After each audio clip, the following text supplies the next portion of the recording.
Hey everyone, welcome to this video about the book The Power of Tarot by Liz Worth. I only have it as an ebook, that's why this kind of looks unspectacular. So this book was published in 2019, and today I want to talk to you about who the book is for, what the main qualities of the book are, what I think the book does not have or does not offer you, what it teaches you, what it can help you with on your path as a tarot reader and as a tarot learner. So I'm going to be giving my perspective as an experienced tarot reader, and I'm of course also going to talk about my favorite part of the book and whether I would recommend it, who it's for, etc. Now, the book starts with the absolute best way you can start a book, in my honest opinion, because it's just a fantastic hook.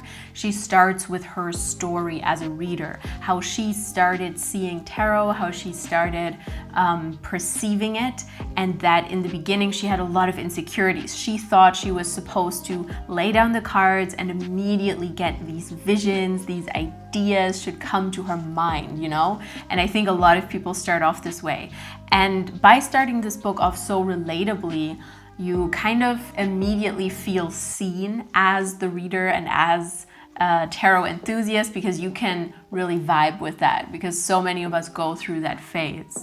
Now, before I get into the contents, I want to talk about her approach in general to tarot, because that is what most people will be interested in if they choose to buy the book or not. So she has a very clear and practical approach to tarot. It's not very rooted in mysticism or rooted in spiritualism or about love and light. It's not like that. It's more grounded, it's more practical, it's more about the usefulness of tarot and how you can read it in a practical, in a logical way. It's very clear that she sees it as a craft more than she sees it as an immensely metaphysical and spiritual path. Not that she doesn't see it as that, I'm not saying that. I'm just saying that the book's focus is more on the practical side of things, not so much the spiritualism or the metaphysical aspects of it. You notice that the book is very no BS, that it's rooted in many, many hundreds of hours of exploration with the tarot, and that she has a very firm basis of knowledge around the cards, which I appreciate very much, because my own perspective, as you know, if you know my channel, is kind of psychological in nature as well, and not that deeply rooted in mysticism, but more in seeing tarot as a way to explore ourselves, explore our wisdom, and learn about the world and learn about our own psyche. And her approach is sort of similar to that. So I don't know if I'm a little bit biased here as I review this book, but I think I'm managing to stay pretty neutral. But with all of that being said, I absolutely like her approach, and I appreciate her approach because it's almost academic in nature and very structured and very clear. So the book is divided into 3 parts, and I'm going to talk about the strengths of each part and what I think the book is good at and what the book is not so good at. So the first part of the book is called To Know Tarot. And here, this isn't about the tarot card meanings, it's not about reading practically immediately, it is about beliefs very much. It's basically a guide to figuring out what your beliefs about the tarot cards and about the practice of reading tarot are. So yes, it is pointed at beginners. There may be some very basic questions in this part of the book where a more advanced reader might say, oh, this is silly, I know all of this, why would I read this? But I don't think that it's just for beginners, because there are also some other questions in there that are for more advanced readers. Like what happens during a tarot reading, spiritually speaking. This is something that many readers, even if you've done it for years, some people don't think about that. Or what is the difference between a psychic reading and a tarot reading? What is the difference between intuition and instinct? What is the difference between sharing an intuition and giving advice to a client? These are very important questions that she already asks in the first part that I think aren't just for beginners. It's something that all of us should ask ourselves as we study tarot and as we start out in tarot, but it's not something that everybody does ask themselves, even if you're an advanced reader and an experienced reader. So this first part of the book can be philosophical and it can be challenging even for advanced readers, because it kind of makes you go, I never thought about that, or I don't know what exactly my thoughts are on this topic. And that's what makes this book so logical and so grounded in the end, that it really takes all of the building blocks in order to create a tarot practice that is meaningful, that makes sense, and that is connected to you. And I think that is very important to keep in mind, that we can't just straight up start reading the cards. We kind of ideally do a little bit of the prep work of figuring out our belief system. And that's exactly what this first part does a very good job helping you do. So for beginners, it's a great guide, and for advanced readers, it's an opportunity to sort of rethink or reaffirm or even think for the first time about certain preconceived notions that you may have had about destiny, about self-trust as a reader, about psychic ability, about mysticism. Do you believe that tarot is just psychology, or do you also have a little dose of mysticism in there? And it also talks about what the limits of tarot are, what it can do, what it cannot do. And I think this is very cool to think about for an advanced reader as well. So it's definitely not just for beginners. Now let's talk about the second part of the book. That is called To Read Tarot. This part also has my favorite part of the whole book.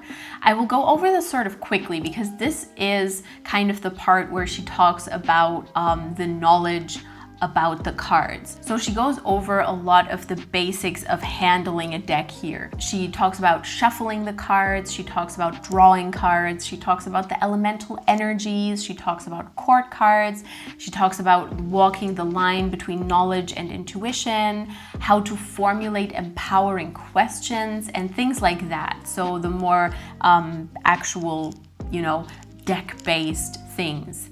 However, this also has my favorite part of the book, which is her approach to court cards. In my video that I made about how to read court cards, I also mentioned this. I mentioned her book and that I really like her approach. So that is also why I recommend this book even to advanced readers, because just because we know the tarot cards, it doesn't mean that we are always we always have all the meanings and all of the perspectives 100% present. That is part of being a tarot reader, that you keep engaging with resources and keep engaging with the deck in order to give yourself inspiration, what directions you can think in. And even if you have thought about a certain direction, a certain meaning that a card has before, it's still valuable to re-engage with that and remember it. And I think that's why it's always nice to sort of go back to basic books like this. Now let's talk about the third part of the book, which is To Live Tarot. Now, I think what is important to say here is that the book addresses a lot of the issues and a lot of the shadows that tarot readers have. A lot of readers think that simply all there is to it is to have the knowledge and to be tuned into your intuition, and then you're a tarot reader. However, there is a whole other dimension to this. As soon as another person enters, obviously, you have to have knowledge about communication. You have to have certain skills in counseling people, in empathy and understanding people, in not being pushy. All of those things are very important as well, and she addresses them. Because in all honesty, most of the shadows and most of the problems that you will have as a professional tarot reader or even as a casual tarot reader is going to be about the relationship between you and the client. That is where some of the difficulty is. So as you develop your self-trust as a tarot reader, that's amazing, but you also have to hone your skills as a counselor, essentially, as a reader reading for someone else and not just for themselves or for a metaphysical entity. So in order to give you some examples of what she goes over here, she goes over how to keep up your boundaries, keep up strong boundaries as a tarot reader, how to make sure that the clients give you clear instructions and are actually honest and don't just say, oh, I want a general reading, even though deep inside they want to know when they will get married, you know what I mean?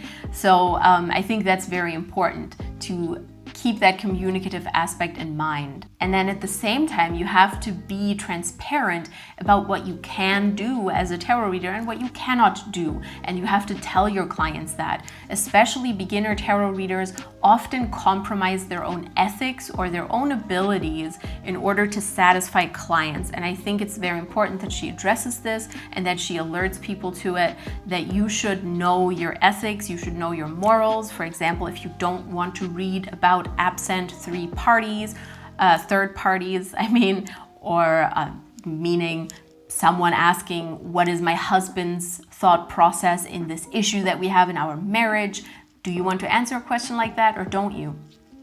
Or do you want to answer health questions? All of those sort of ethical, moral things and subjects, you have to tackle them and be firm with them, be honest with them. And then there's the other side.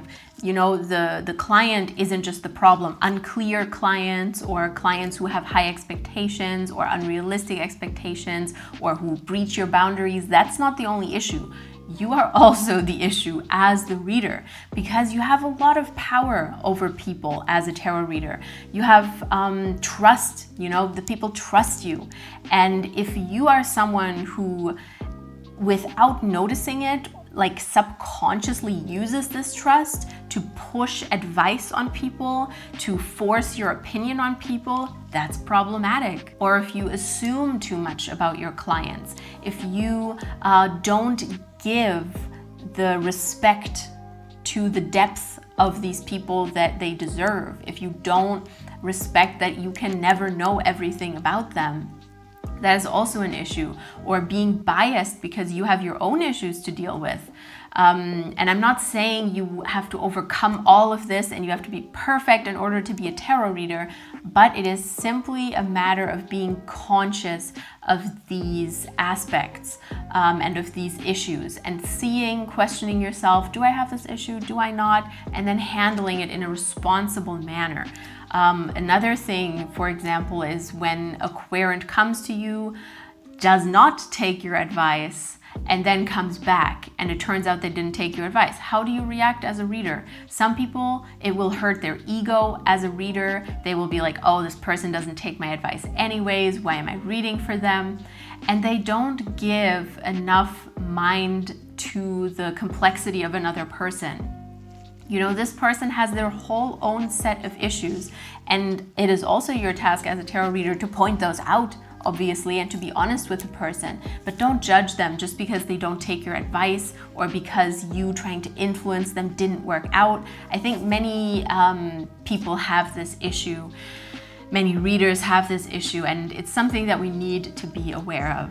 And it's beautiful and wonderful and really helpful that Liz Worth addresses that in this book. So before I talk about what not to expect from this book, I want to talk about her style real quick. I already said it was very practical, very intellectual.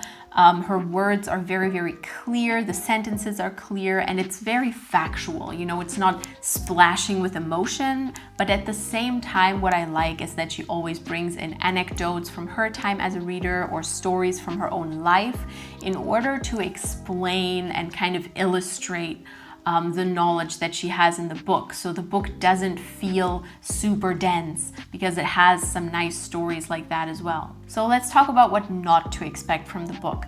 The book does not have individual card meanings. That's not the point of this book. You will not find the meanings of all 78 cards in this book. It's more of a book of exploration and of studying the basics of tarot, not the complete knowledge compendium of each card. There's also no spiritual angle. As I said, it's not a very mystical or spiritual approach to tarot. So if you're looking for a book that ties tarot in with spirituality, with witchcraft, with Wicca, or like big mental health issues, stuff like that, this is not the book. It's very focused on tarot. It goes without saying, obviously, if you're looking for a book to quickly learn how to tell the future and make money off of it, this is also not the book for that. It requires a lot of self-exploration, and I think we need to be ready to release and tackle some of our assumptions about tarot and about us as tarot readers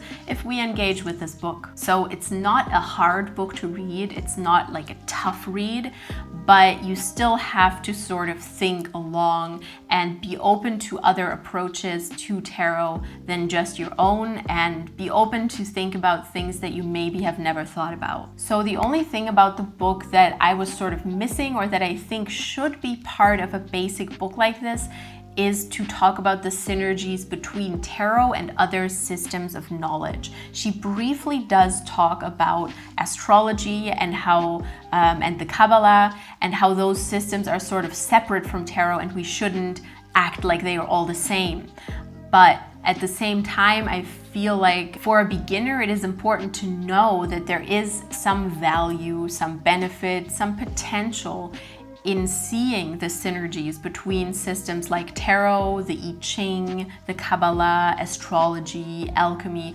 All of those systems that exist separately of each other can also come together in certain ways. And she doesn't much talk about that. But she does encourage you to look into these systems as their own separate entity. But I think, yes, it could have been more clear that there's a lot of synergy between these systems and tarot, and that in order to be a well-rounded reader and be very knowledgeable about tarot, it does require a certain lust for knowledge, for philosophical subjects, for systems of knowledge, for wisdom teachings. Now let me give you my final thoughts on the book. So for beginners, this is a super solid, rational basis of learning tarot, for learning tarot.